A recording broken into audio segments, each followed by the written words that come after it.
Graça e paz, amadas. Vamos lá ouvir a ministração do evento das Mulheres Gerando Vida, grupo de oração Mulheres Gerando Vida, amém? Então, vamos começar. O tema foi a mulher invisível. O que é ser uma mulher invisível e como é sentir-se como uma mulher invisível? Primeiro que invisível é aquilo que não se vê, não se nota, sabe, não chama atenção, que não influi nem contribui, é indiferente. Não tem nenhum acréscimo ou não tem nada a acrescentar em nada do seu dia ou da vida dos que lhe rodeiam. Então, eu vou falar uma cristã na atualidade e uma cristã na Bíblia. Tem uma mulher invisível lá também, amém? Então, vamos primeiro conhecer essa atual. E se dá que alguns fatos fizeram com que ela se sentisse dessa maneira. E esses fatos aconteceram ao seu redor, na sua casa. Então, vamos conhecê-la. Esta mulher começou a se descobrir invisível quando ela percebeu que não estava fazendo a menor diferença, não é? No âmbito da sua casa familiar.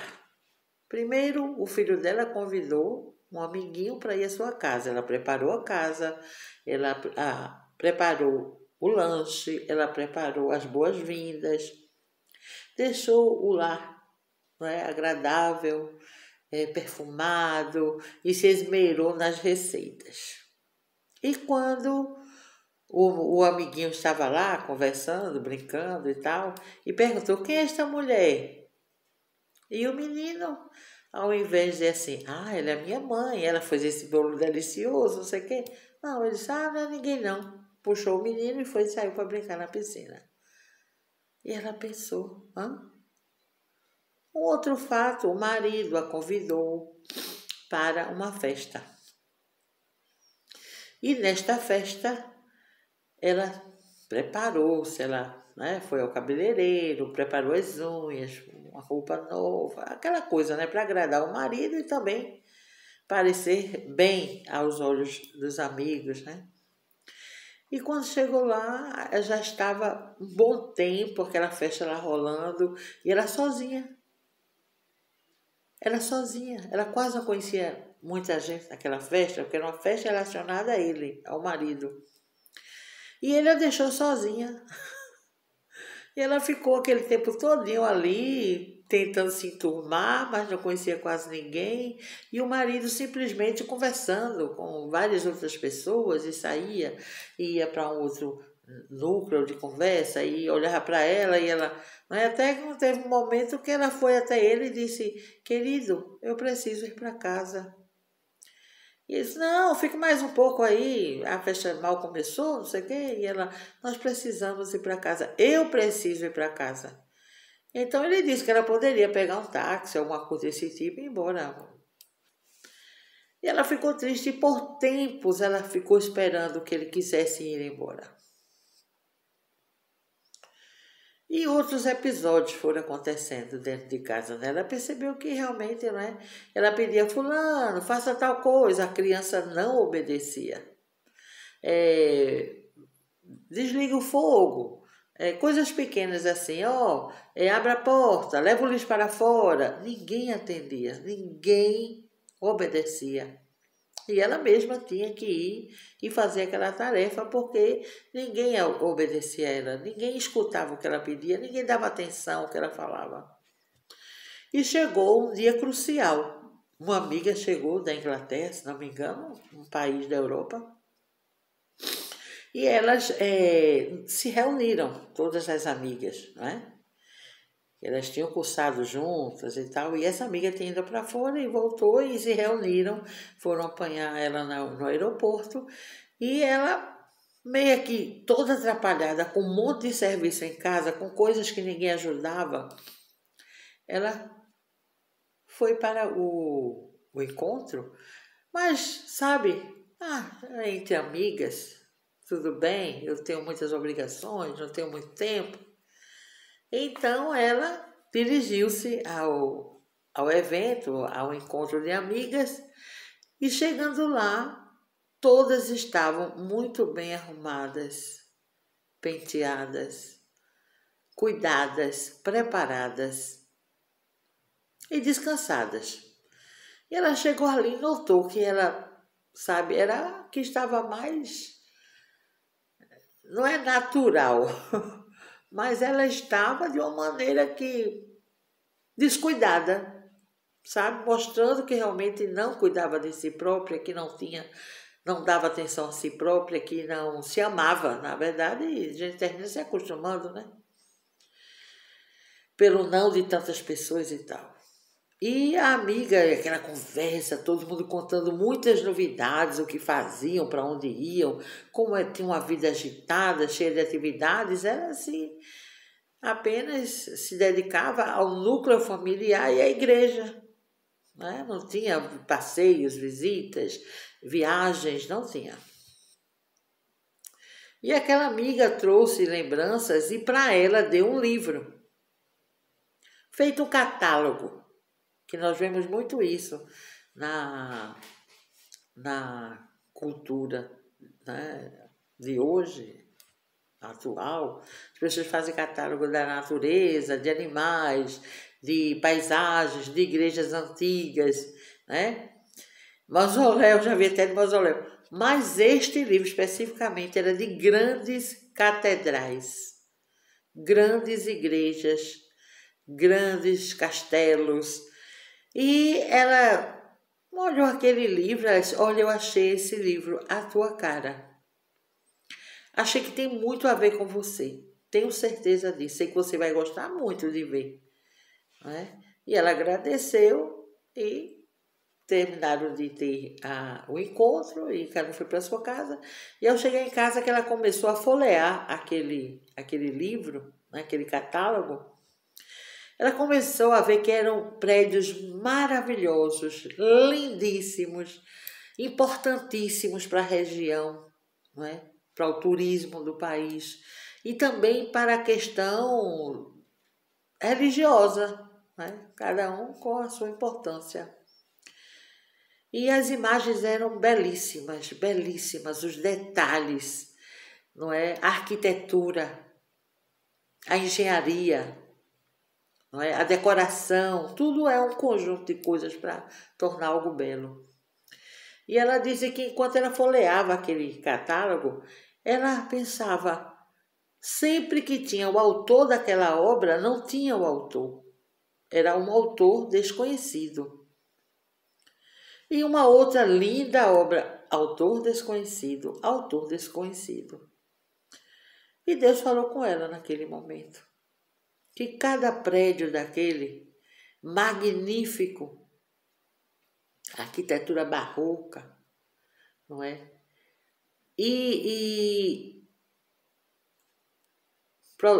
Arquitetura vitoriana também, tem vários tipos.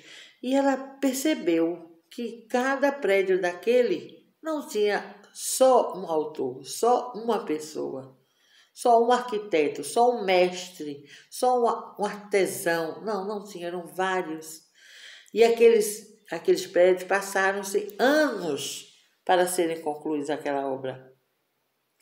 E durante esses anos que aconteceu essa obra, várias pessoas colaboraram, várias pessoas fizeram, mas no final, os próprios autores daquela obra, ou daquelas obras, tinham morrido. Não viram aquele projeto completo. Mas cada um foi importantíssimo na conclusão e no fechamento daquele projeto. Porque foi um sucesso, todos aclamaram, todos bateram palmas, todos deram respectivos elogios até então tantos que colaboraram para aquela obra. E no final, a importância de cada pessoa na produção e construção daquela obra, que veio trazer depois, além de todos os elogios, a importância, a beleza, não é? Trouxe para aquele país, para aquele estado, para aquele local, para aquela cidade, grandes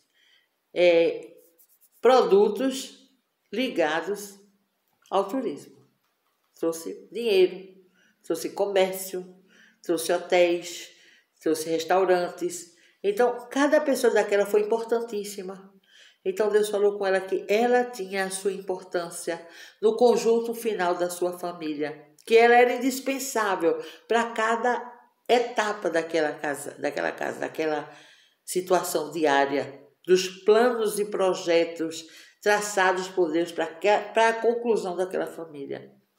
Que ela era indispensável para a fluidez daquela família, sabe? Na educação emocional, social, espiritual, físico, econômico e assim por diante. Que ela era vista por Deus, que Deus estava ali contemplando cada detalhe que ela preparava e realizava para sua família, para o seu marido, para seu filho, que ela não precisava ser vista por ninguém, porque ele próprio estava vendo e ele mesmo estava contemplando, e estava abençoando, estava preparando, estava doando para ela um melhor, algo maior, de maior dimensão, que era a educação dos seus filhos, o cuidado ao seu marido, o cuidado ao seu lar.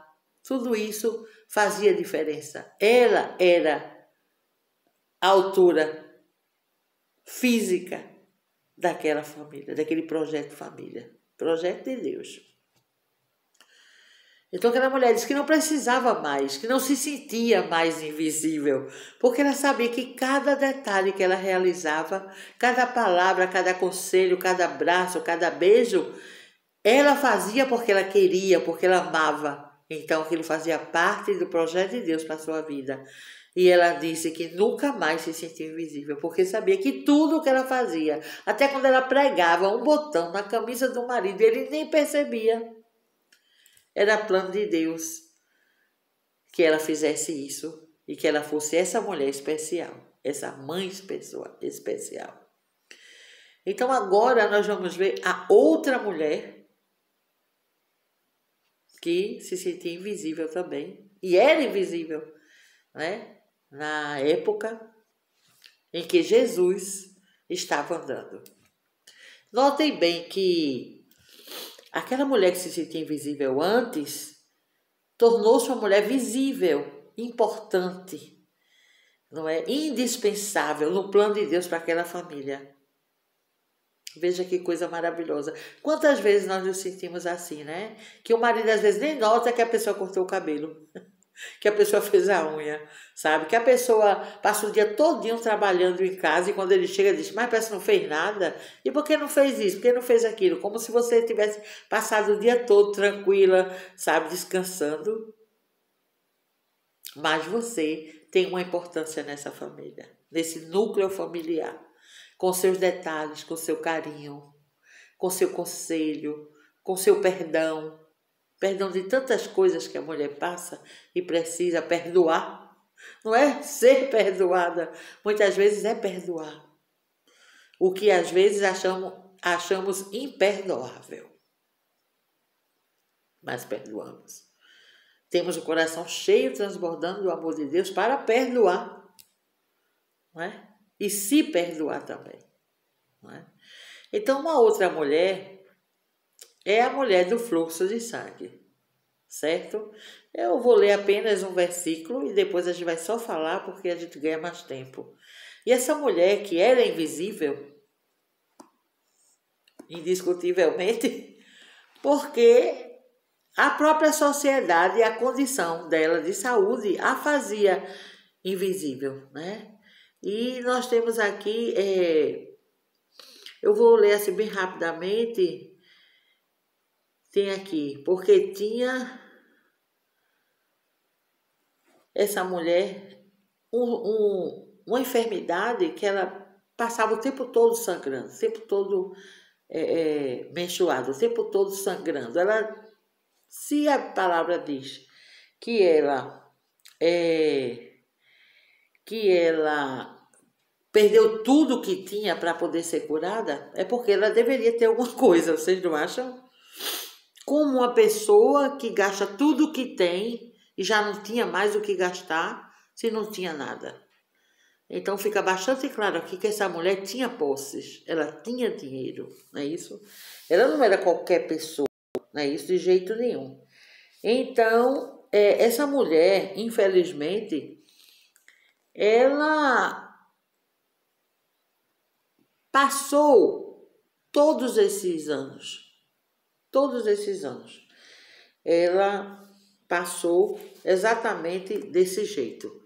Aí aqui tem o seguinte, deixa eu ver aqui, ver se tem uma cena aqui que é muito interessante. Deixa eu ler para vocês aqui.